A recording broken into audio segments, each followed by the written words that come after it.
Noah, the judge says race did in fact play a role in the trial and death sentence of the former inmate.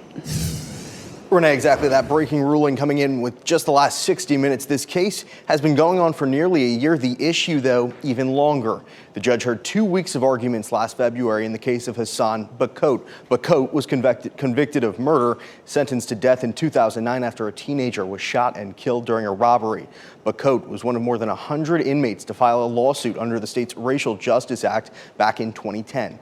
Under the law, inmates who could provide racial discrimination contributed to their death sentences would have their sentence commuted to life without parole. Bacote's lawyers said race played a role in choosing the jury who eventually voted on that death sentence. Today, a judge agreed in this case, but said his ruling didn't apply statewide and that all cases need to be addressed individually.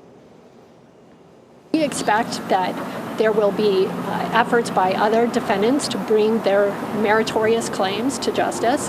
And, I hope, though, that what happens is that the leadership in North Carolina finally sits down and wrestles with these facts.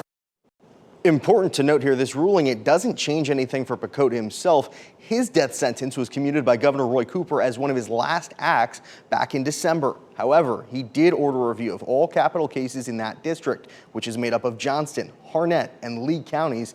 The state will be appealing this decision to the North Carolina Supreme Court. My colleague, WRL's Destiny Patterson, will explain some of the larger implications here and what it could mean for cases involving the Racial Justice Act moving forward. That's coming up tonight at 4.